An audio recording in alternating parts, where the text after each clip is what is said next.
Hello friends, आप सभी का स्वागत है इस चैनल में। इस वीडियो में हम लॉर्ड कैनिंग से रिलेटेड 30+ इंपॉर्टेंट क्वेश्चन कवर करेंगे। तो ये लास्ट गवर्नर जनरल था ब्रिटिश इंडिया का और पहला वायसराय था। तो इसका टाइम पीरियड 1856 से 1862 तक है। तो इस टाइम पीरियड में जो भी इंपॉर्टेंट इवेंट हुआ है, जो भी हमारे एग्जाम के पॉइंट भी से इंपॉर्टेंट है, तो उसे हम MCQ में कवर करेंगे। और इससे पहले मैं 1856 के जो पहले का पीरियड है तो उसे मैं MCQ में कवर कर चुका हूँ। तो आप उन लेक्चर को देख सकते हैं, मैं प्लेलिस्ट का लिंक आई बटन पे दे दूंगा। तो इस वीडियो में हम लॉर्ड कैनिंग पे फोकस रखेंगे। तो यहाँ पे हमारा फर्स्ट क्वेश्चन है, Lord Canning was the governor general of India from. Lord Canning Bharat का गवर्नर जनरल कब से कब तक था? तो ऑप्शन बी राइट आंसर है 1856 टू 1862। 1856 से 1862 तक ये भारत के गवर्नर जनरल के रूप में सर्व किया था। तो ऐसे ये तो गवर्नर जनरल के रूप में 1856 से 1858 तक सर्व किया था। बाद में इसे 1858 में वायसराय बना दिया गया था। फिर 1862 तक ये वायसराय के रूप में सर्व किया था और ये पहला वायसराय था। तो ये इंपॉर्टेंट पॉइंट है। इसका टोटल टाइम पीरियड भारत में 1856 से 1862 तक है, लेकिन इस टाइम पीरियड के दौरान ये गवर्नर जनरल और वायसराय के रूप में सर्व किया था। और ये क्वेश्चन ऐसे पूछ लिए एग्जाम में, तो ऑप्शन बी राइट आंसर है। नेक्स्ट है, during the tenure of which governor general of India the Hindu window remarriage act was passed. Bharat के किस गवर्नर जनरल के कार्यकाल में हिंदू विधवा पूर्ण विवाह अधिनियम पारित किया गया था? तो ऑप्शन ए राइट आंसर है कैनिंग। कैनिंग के समय में हिंदू विडो रीज मैरिज एक्ट को पारित किया गया था। तो ऐसे इसे इंट्रोड्यूस तो डलहौजी के समय में किया गया था ईश्वर चंद्र विद्यासागर के प्रयासों से, लेकिन पारित कैनिंग के समय में किया गया था। तो ऑप्शन ए राइट आंसर है। नेक्स्ट है, the general service enlistment act was passed in which year. General service enlistment act किस वर्ष पारित किया गया था? तो ऑप्शन सी राइट आंसर है 1856। 1856 में जनरल सर्विस एनलिस्टमेंट एक्ट को पारित किया गया था। तो ऑप्शन सी राइट आंसर है। नेक्स्ट है, which governor general brought the general service enlistment act 1856। किस गवर्नर जनरल ने जनरल सर्विस एनलिस्टमेंट एक्ट 1856 लाया था? तो option D right answer Lord Canning. Lord Canning के समय में जनरल सर्विस एनलिस्टमेंट एक्ट 1856 लाया गया था। तो ऑप्शन डी राइट आंसर है। नेक्स्ट है, what was the main purpose of general service enlistment act 1856 passed by Lord Canning. Lord Canning द्वारा पारित जनरल सर्विस एनलिस्टमेंट एक्ट 1856 का मुख्य उद्देश्य क्या था? तो यहाँ पे आपको इस एक्ट का मेन ऑब्जेक्टिव बताना है। मेन ऑब्जेक्टिव क्या था? तो ऑप्शन बी राइट आंसर है। इस एक्ट के अनुसार बंगाल आर्मी के प्रत्येक सोल्जर को डिप्लॉयमेंट के लिए विदेश भी जाना पड़ सकता था। तो इस एक्ट का मेन पर्पस था बंगाल आर्मी के प्रत्येक सोल्जर को आवश्यकता पड़ने पर विदेश में भी डिप्लॉयमेंट किया जा सकता था। तो ऑप्शन बी राइट आंसर है। नेक्स्ट है, doctrine of lapse was withdrawn bye. हड़प नीति किसके द्वारा वापस ले लिया गया था? तो ऑप्शन सी राइट आंसर है कैनिंग। लॉर्ड कैनिंग के द्वारा हड़प नीति को वापस ले लिया गया था। तो ऑप्शन सी राइट आंसर है। तो हड़प नीति को डलहौजी के द्वारा इंट्रोड्यूस किया गया था 1848 में, बट इसे 1856 में कैनिंग वापस ले लिया था। तो ऑप्शन सी राइट आंसर है। नेक्स्ट है, the universities of Calcutta, Bombay and Madras were set up in. Calcutta, Bombay और मद्रास विश्वविद्यालय कब स्थापित किए गए थे? तो यहाँ पे आपको ईयर बताना है किस वर्ष ये तीनों विश्वविद्यालय स्थापित किए गए थे। तो ऑप्शन ए राइट आंसर है 1857। 1857 में ये तीनों विश्वविद्यालय स्थापित किए गए थे। तो इंडियन एजुकेशन का मैग्ना कार्टा कहे जाने वाला 1854 के वुड्स डिस्पैच के रिकमेंडेशन पर लंदन यूनिवर्सिटीज के मॉडल पर 1857 में ब्रिटिश इंडिया में 3 यूनिवर्सिटीज कलकत्ता, मद्रास एंड बॉम्बे की स्थापना की गई थी। तो यहाँ पे ये ईयर इंपॉर्टेंट है। ये तीनों यूनिवर्सिटीज 1857 में की गई थी। किसके रिकमेंडेशन पे? तो वुड्स डिस्पैच ये 1854 में आया था। तो वुड्स डिस्पैच के रिकमेंडेशन पे लंदन यूनिवर्सिटीज को मॉडल मानकर ये तीनों विश्वविद्यालय स्थापित किए गए थे। तो ये भी इंपॉर्टेंट, ये भी पूछ लिए गए, ये तीनों विश्वविद्यालय किसके मॉडल पर किए गए थे? तो London universities, university of London के मॉडल पर ये तीनों विश्वविद्यालय भारत में स्थापित किए गए थे। Next, the universities of Calcutta, Bombay and Madras founded in 1857 during the regime of. Calcutta, Bombay और मद्रास विश्वविद्यालय की स्थापना 1857 में किसके शासनकाल के दौरान हुई थी? तो ऑप्शन सी राइट आंसर है कैनिंग। तो उस समय कैनिंग का शासनकाल था, उस समय कैनिंग गवर्नर जनरल था। तो ऑप्शन सी राइट आंसर है। नेक्स्ट है द सिपाही mutiny of 1857 occurred during the governor generalship of 1857 का सिपाही विद्रोह किसके शासनकाल के दौरान हुआ था? तो ऑप्शन डी राइट आंसर है लॉर्ड कैनिंग। लॉर्ड कैनिंग के समय में रिवोल्ट ऑफ 1857 हुआ था। तो ऑप्शन डी राइट आंसर है कैनिंग। नेक्स्ट है who made Allahabad the emergency headquarter in 1857? 1857 में इलाहाबाद को इमरजेंसी हेडक्वार्टर किसने बनाया था? तो ऑप्शन सी राइट आंसर है लॉर्ड कैनिंग। कैनिंग ये 1857 में इलाहाबाद को इमरजेंसी हेडक्वार्टर बनाया था। तो ऑप्शन सी राइट आंसर है कैनिंग। नेक्स्ट है which event ended the rule of the British east India company in India? किस घटना के कारण भारत में ब्रिटिश ईस्ट इंडिया कंपनी का शासन समाप्त हो गया था? तो यहाँ पे आपको बताना है किस घटना के कारण भारत में ब्रिटिश ईस्ट इंडिया कंपनी का शासन समाप्त हो गया था। तो ऑप्शन बी राइट आंसर है रिवोल्ट ऑफ 1857। तो 1857 के विद्रोह के कारण भारत में ईस्ट इंडिया कंपनी का शासन समाप्त हो गया था, यानी यहाँ पे पावर एक्सचेंज हुआ था। तो रिवोल्ट के पहले शासन कंपनी के पास में था, लेकिन रिवोल्ट के बाद ब्रिटिश क्राउन यानी डायरेक्ट कंट्रोल ब्रिटिश गवर्नमेंट का हो जाता है भारत पे। तो यहाँ पे सिर्फ पावर एक्सचेंज हुआ था, ब्रिटिश ईस्ट इंडिया कंपनी का यहाँ पे शासन समाप्त हो गया था इस रिवोल्ट के बाद। तो ऑप्शन बी राइट आंसर है। Next British crown assumed sovereignty over India from the east India company in which year? British crown ने किस वर्ष ईस्ट इंडिया कंपनी से भारत पर संप्रभुता एज्यूम किया था? तो ऑप्शन बी राइट आंसर है 1858। 1858 में British crown east India company से संप्रभुता एज्यूम किया था। तो ऑप्शन बी राइट आंसर है 1858 में ब्रिटिश क्राउन का डायरेक्ट कंट्रोल भारत पे हो गया था। तो ऑप्शन बी राइट आंसर है।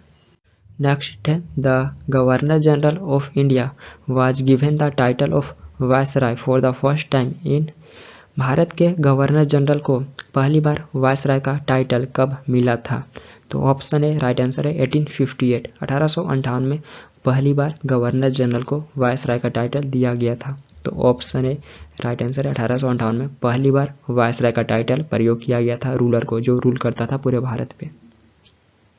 नेक्स्ट है the last governor general of the east India company and the first viceroy under the British crown was? East India company का लास्ट गवर्नर जनरल और British crown के under पहला viceroy कौन था? तो option A right answer है Lord Canning. Canning ये east India company का लास्ट गवर्नर जनरल और ब्रिटिश क्राउन के अंडर पहला वायसराय था। तो ऑप्शन ए राइट आंसर है लॉर्ड कैनिंग। नेक्स्ट है from which of the following acts did the governor general received the title of viceroy? निम्नलिखित में से किस एक्ट से गवर्नर जनरल को वायसराय की उपाधि प्राप्त हुई? तो यहाँ पे आपको बताना है किस एक्ट के अनुसार गवर्नर जनरल को वायसराय की टाइटल दिया गया था। तो ऑप्शन डी राइट आंसर है government of India act 1858। Government of India act 1850 act के तहत गवर्नर जनरल को वायसराय की टाइटल दिया गया था। तो ऑप्शन डी राइट आंसर है, यानी इस एक्ट के अनुसार गवर्नर जनरल को वायसराय में परिवर्तित कर दिया गया था। तो ऑप्शन डी राइट आंसर है। नेक्स्ट है the transfer of government from the company to the crown was pronounced by Lord Canning at? सरकार को कंपनी से क्राउन में ट्रांसफर करने की घोषणा लॉर्ड कैनिंग द्वारा कहाँ किया गया था? तो यहाँ पे आपको बताना है लॉर्ड कैनिंग कहाँ पे ये अनाउंस किया था कि कंपनी से क्राउन को शासन व्यवस्था ट्रांसफर कर दिया जाएगा। तो ऑप्शन सी राइट आंसर है इलाहाबाद। तो इलाहाबाद ये इमरजेंसी हेडक्वार्टर था, रिवोल्ट के दौरान यहाँ पे इमरजेंसी हेडक्वार्टर बनाया था। तो यहीं पे लॉर्ड कैनिंग ये अनाउंस किया था कि शासन कंपनी से क्राउन को ट्रांसफर कर दिया जाएगा। तो ऑप्शन सी राइट आंसर है इलाहाबाद। नेक्स्ट है which governor general decided that Bahadur Shah Zafar would be the last Mughal king after his death? None of the descendants would be recognised as kings? किस गवर्नर जनरल ने निर्णय लिया कि बहादुर शाह जफर अंतिम मुगल बादशाह होगा और उसकी मृत्यु के बाद किसी भी वंशज को बादशाह के रूप में मान्यता नहीं दिया जाएगा? तो ऑप्शन बी राइट आंसर है कैनिंग। तो ये कैनिंग निर्णय लिया था कि बहादुर शाह जफर अंतिम मुगल बादशाह होगा और उसकी मृत्यु के बाद किसी भी वंशज को बादशाह के रूप में मान्यता नहीं दिया जाएगा। तो ऑप्शन बी राइट आंसर है कैनिंग, ये कैनिंग था। नेक्स्ट है Lord Canning describe which among the following groups as breakwaters in the storm who aided in the suppression of 1857 revolt. Lord Canning ने निम्नलिखित में से किस ग्रुप को तूफान में ब्रेकवाटर के रूप में वर्णित किया जिसने 1857 के विद्रोह के दमन में सहायता की थी? तो ऑप्शन सी राइट आंसर है princely states. Lord Canning princely states को डिस्क्राइब किया था ब्रेकवाटर्स इन द स्टॉर्म। तो लॉर्ड कैनिंग प्रिंसली स्टेट्स की सहायता से ही 1857 के रिवोल्ट को दबाने में सफल हुआ था। तो इसी वजह से ये प्रिंसली स्टेट्स को ब्रेकवाटर्स इन द स्टॉर्म के रूप में डिस्क्राइब किया था। तो ऑप्शन सी राइट आंसर है। नेक्स्ट है as per government of India act 1858 how many members were appointed to assist the secretary of state for India. Government of India act 1858 के अनुसार भारत के राज्य सचिव की सहायता के लिए कितने सदस्य नियुक्त किए गए थे? तो option C right answer 15 members नियुक्त किए गए थे सेक्रेटरी ऑफ स्टेट के लिए। तो ऑप्शन सी राइट आंसर है 15। नेक्स्ट है the board of control and court of directors were abolished by which act. Board of control and court of directors किस एक्ट द्वारा एबॉलिश किया गया था? तो ऑप्शन सी राइट आंसर है government of India act 1858। Government of India act 1858 के द्वारा board of control and court of directors को एबॉलिश किया गया था। तो ऑप्शन सी राइट आंसर है। नेक्स्ट है by the government of India act of 1858 the powers of the board of control and the court of directors were transferred to 1858 के भारत सरकार अधिनियम द्वारा board of control and court of director की शक्तियां किसको transfer कर दी गई थी? तो ऑप्शन सी राइट आंसर है secretary of state. Secretary of state को ट्रांसफर कर दी गई थी। तो गवर्नमेंट ऑफ इंडिया एक्ट 1858 द्वारा board of control and court of director की ऑफिस को एबॉलिश कर दिया गया था और इसे 15 मेंबर के काउंसिल के साथ सेक्रेटरी ऑफ स्टेट के द्वारा रिप्लेस कर दिया गया था। तो इन ऑफिस को सेक्रेटरी ऑफ स्टेट के द्वारा रिप्लेस कर दिया गया था 15 मेंबर के काउंसिल के साथ। तो ऑप्शन सी राइट आंसर है शक्तियां सेक्रेटरी ऑफ स्टेट को ट्रांसफर कर दी गई थी। नेक्स्ट है who was the first secretary of state for India. British India का पहला राज्य सचिव कौन था? तो यहाँ पे आपको बताना है पहला सेक्रेटरी ऑफ स्टेट कौन था। तो ऑप्शन ए राइट आंसर है लॉर्ड स्टैनली। लॉर्ड स्टैनली ये फर्स्ट सेक्रेटरी ऑफ स्टेट था। तो ऑप्शन ए राइट आंसर है लॉर्ड स्टैनली। नेक्स्ट है during which viceroy of India the Indian penal code, code of civil procedure and code of criminal procedure were passed. किस viceroy के दौरान भारतीय दंड संहिता, civil प्रक्रिया संहिता और आपराधिक प्रक्रिया संहिता पारित किया गया था? तो ऑप्शन बी राइट आंसर है लॉर्ड कैनिंग। कैनिंग के समय आईपीसी, सीपी एंड सीआरपीसी ये तीनों कोड पारित किए गए थे। तो ऑप्शन बी राइट आंसर है कैनिंग। नेक्स्ट है during the rain of which governor general the post of auditor general was created. किस गवर्नर जनरल के समय महालेखा परीक्षक का पद क्रिएट किया गया था? तो option A right answer Canning. Canning के समय में ही पोस्ट ऑफ ऑडिटर जनरल को भी क्रिएट किया गया था। तो पोस्ट ऑफ ऑडिटर जनरल को 1857 में क्रिएट किया गया था, लेकिन जब हमें आज़ादी प्राप्त हो गया था 1947 में, तो उसके बाद इसे कंट्रोलर एंड ऑडिटर जनरल के नाम से जाना जाता है। कंट्रोलर एंड ऑडिटर जनरल के नाम से जाना जाता है। और यहीं पे हम बात कर लें, जब 1857 में क्रिएट किया गया था तो उस समय पहला कौन बना था ऑडिटर जनरल?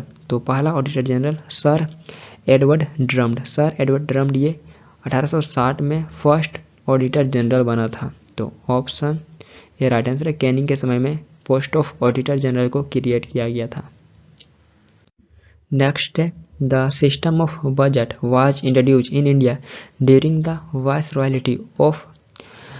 भारत में बजट सिस्टम किसकी वायसरॉयल्टी के दौरान शुरू किया गया था? तो यहाँ पे आपको बताना है कब भारत में सिस्टम ऑफ बजट को इंट्रोड्यूस किया गया था। तो option D right answer Canning. Canning के समय में ही सिस्टम ऑफ बजट को इंट्रोड्यूस किया गया था। तो देश का पहला बजट जेम्स विल्सन के द्वारा 1860 में प्रेजेंट किया गया था और ये उस समय फाइनेंस मिनिस्टर था। तो ये ब्रिटिश गवर्नमेंट का फाइनेंस मिनिस्टर था। तो इसके द्वारा देश का पहला बजट पेश किया गया था 1860 में और उस समय वायसराय कैनिंग था। और यही पूछे जाते हैं जब हमें आज़ादी प्राप्त हो गया था तो आज़ादी के बाद पहला बजट कौन पेश किया था? तो उस कंडीशन में आंसर होगा आर के साहनमुखम चेट्टी। आर के साहनमुखम चेट्टी स्वतंत्र भारत का पहला बजट पेश किए थे। लेकिन पूरे भारत का बात कर लें मॉडर्न इंडिया का, तो मॉडर्न इंडिया का लॉर्ड कैनिंग के समय में जेम्स विल्सन के द्वारा प्रेजेंट किया गया था 1860 में। तो ये भी पूछ लिए जाते हैं एग्जाम में। नेक्स्ट है who among the following introduce the portfolio system in India. निम्नलिखित में से किसने भारत में पोर्टफोलियो सिस्टम की शुरुआत की। तो यहाँ पे आपको बताना है किसने भारत में पोर्टफोलियो सिस्टम की शुरुआत की। तो option B right answer Canning. Canning ये भारत में पोर्टफोलियो सिस्टम को शुरू किया था। तो ऑप्शन बी राइट आंसर है कैनिंग। नेक्स्ट है which act gave recognition to the portfolio system introduce by Lord Canning in 1859। 1859 में लॉर्ड कैनिंग द्वारा शुरू की गई पोर्टफोलियो सिस्टम को किस एक्ट ने मान्यता दी। तो यहाँ पे आपको उस एक्ट का नाम बताना है जिसने पोर्टफोलियो सिस्टम को रिकॉग्नाइज किया था। तो ऑप्शन है राइट आंसर है इंडियन काउंसिल एक्ट ऑफ 1861। तो 1861 के इंडियन काउंसिल एक्ट द्वारा पोर्टफोलियो सिस्टम को रिकॉग्नाइज किया गया था। लेकिन इसे इंट्रोड्यूस लॉर्ड कैनिंग 1859 में किया था और फिर बाद में 1861 में इंडियन काउंसिल एक्ट के द्वारा रिकॉग्नाइज कर लिया गया था। तो ऑप्शन ए राइट आंसर है। नेक्स्ट है in which year the first Indian council act was passed. प्रथम भारतीय परिषद अधिनियम किस वर्ष पारित किया गया था। तो ऑप्शन ए राइट आंसर है 1861। 1861 में फर्स्ट इंडियन काउंसिल एक्ट पारित किया गया था। तो ऑप्शन ए राइट आंसर है। नेक्स्ट है which was establish as the first high court of India under the Indian High Court Act passed in the British parliament in 1861। 1861 में British parliament में पारित इंडियन हाई कोर्ट एक्ट के तहत भारत के पहले high court के रूप में किसे स्थापित किया गया था। तो ऑप्शन सी राइट आंसर है Calcutta high court. Calcutta high court को भारत के पहले हाई कोर्ट के रूप में स्थापित किया गया था। तो कलकत्ता हाई कोर्ट को 1 जुलाई 1862 में स्थापित किया गया था। तो ऑप्शन ए राइट आंसर है कलकत्ता हाई कोर्ट ये भारत के पहले हाई कोर्ट के रूप में स्थापित किया गया था।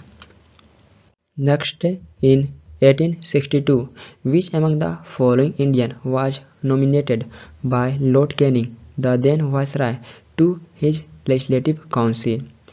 1862 में निम्नलिखित में से किस भारतीय को तत्कालीन वायसराय लॉर्ड कैनिंग ने अपना विधान परिषद के लिए नामित किया था। तो option D right answer all of the above. तो Lord Canning, Raja Dev Narayan Singh, Raja Dinkar Rao Raghunath and Maharaja Narendra Singh, तो ये तीनों को नामित किया था अपना विधान परिषद के लिए। तो राजा देव नारायण सिंह ये बनारस के किंग थे, राजा दिनकर राव रघुनाथ ये ग्वालियर के किंग थे और महाराजा नरेंद्र सिंह ये पटियाला के किंग थे। तो लॉर्ड कैनिंग इन तीनों को अपना लेजिस्लेटिव काउंसिल के लिए नॉमिनेट किया था। तो ऑप्शन डी राइट आंसर है। नेक्स्ट एंड लास्ट हमारा क्वेश्चन है under whose viceroyalty did the white mutiny occur. श्वेत विद्रोह किस वायसराय के अधीन हुआ था। तो यहाँ पे आपको बताना है किसके समय में व्हाइट म्यूटनी हुआ था। तो ऑप्शन बी राइट आंसर है लॉर्ड कैनिंग। लॉर्ड कैनिंग के समय में व्हाइट म्यूटनी हुआ था। तो ऑप्शन बी राइट आंसर है लॉर्ड कैनिंग। तो इस वीडियो में हम लॉर्ड कैनिंग से जितने भी इंपॉर्टेंट क्वेश्चन बन सकते हैं तो वो सारे कवर करने की कोशिश की। तो उम्मीद है ये वीडियो आप सभी के लिए इंपॉर्टेंट रहा होगा। यदि इंपॉर्टेंट रहा तो आप अपना फीडबैक दे सकते हैं। इस वीडियो को भी लाइक कमेंट एंड शेयर कर सकते हैं और इस चैनल को भी सब्सक्राइब कर सकते हैं फॉर मोर वीडियोज। तो फिर मिलते हैं हम नेक्स्ट वीडियो के साथ। Thank you for watching this video. Thank you.